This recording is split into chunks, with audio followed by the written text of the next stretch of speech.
കുറച്ച് ദിവസം കൂടി കാത്തിരിപ്പ് കണക്കാക്കിയാൽ പിന്നെ വരുന്നത് പള്ളിപ്പുറത്തെ വലിയ ആഘോഷമാണ്, മഞ്ഞുമാധവൻ്റെ പെരുന്നാൾ. ഇവിടെയുള്ളവർ ഇപ്പോഴേ ആവശ്യത്തിലാണ്. പെരുന്നാൾ ദിവസങ്ങൾ അടുത്തു വരുമ്പോൾ തന്നെ പള്ളിയുടെ ചുറ്റുപാടുകൾ മാറി തുടങ്ങും. വലിയ പന്തലുകൾ, നിറമുള്ള കൊടികൾ, വിളക്കുകൾ. ഉത്സവം ഒരുങ്ങുന്നുണ്ട് എന്നൊരു വൈബ് മുഴുവൻ സ്ഥലത്തും ഉണ്ടാവും. പകലും രാത്രിയും പള്ളി തിളങ്ങി നിൽക്കുന്നത് കാണുമ്പോൾ തന്നെ ഒരു വല്ലാത്ത ഹൃദയസന്തോഷമാണ്.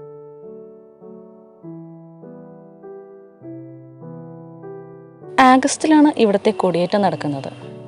കൊടിയേറ്റം നടന്നാൽ പിന്നെ തിരക്കായി ഒരുപാട് ആളുകളുണ്ടാകും. ചിലർ ലൈറ്റ് കിട്ടും, ചിലർ പൂക്കൾ അലങ്കരിക്കും, ചിലർ എപ്പോഴും ജപമാല ചൊല്ലും. എല്ലാവരുടെയും മുഖത്ത് ഒരു സന്തോഷം, പെരുന്നാൾ സന്തോഷം തന്നെ. പെരുന്നാൾ ദിവസം രാവിലെ മുതൽ ഞങ്ങൾ എല്ലാവരും തയ്യാറായിരിക്കും. പ്രദക്ഷിണം കാണാൻ വരുന്ന ആളുകൾക്കിടയിൽ ഞങ്ങൾ എല്ലാവരും മനസ്സിൻ്റെ മുഴുവൻ സന്തോഷം ചേർക്കും. മാതാവിൻ്റെ പാട്ടുകൾ, വലിയ വിളക്കുകൾ, അതൊക്കെ ശരിക്കും വലിയ സന്തോഷങ്ങൾ തന്നെയാണ്.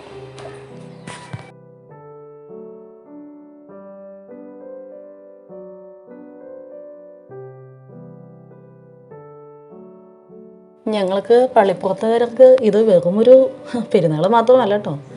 ഇവിടുത്തെ മാതാവ്, അതായത് ഞങ്ങളുടെ മഞ്ഞ മാതാവ്, വെറും വിശുദ്ധ മാതാവ് മാത്രമല്ല, ഞങ്ങളുടെ സ്വന്തം അമ്മയാണ്. ഈ പെരുന്നാൾ ദിവസങ്ങൾ ആ അമ്മയെ കൂടി ആഘോഷിക്കുന്ന സമയം തന്നെയാണ്. വർഷം മുഴുവൻ കാത്തിരിക്കേണ്ടി വരുന്ന, ഹൃദയത്തോട് ചേർന്ന് വരുന്ന ദിവസങ്ങൾ. പള്ളിയും പള്ളിയുടെ ചരിത്രവും ഒരുപാട് പഴക്കം ചെന്നതാണ്. ഇനി വരുന്ന വീഡിയോകളിൽ പള്ളിയുടെ ചരിത്രവും അതിൻ്റെ കൂടുതൽ മഹത്വവും എല്ലാം പറഞ്ഞുകൊണ്ടുള്ള കൂടുതൽ ഡീറ്റെയിൽ ആയിട്ട് തന്നെ ഒരു വീഡിയോ ചെയ്യാം. അപ്പോൾ നമുക്ക് വേറൊരു വീഡിയോയിൽ കാണാം. ബൈ.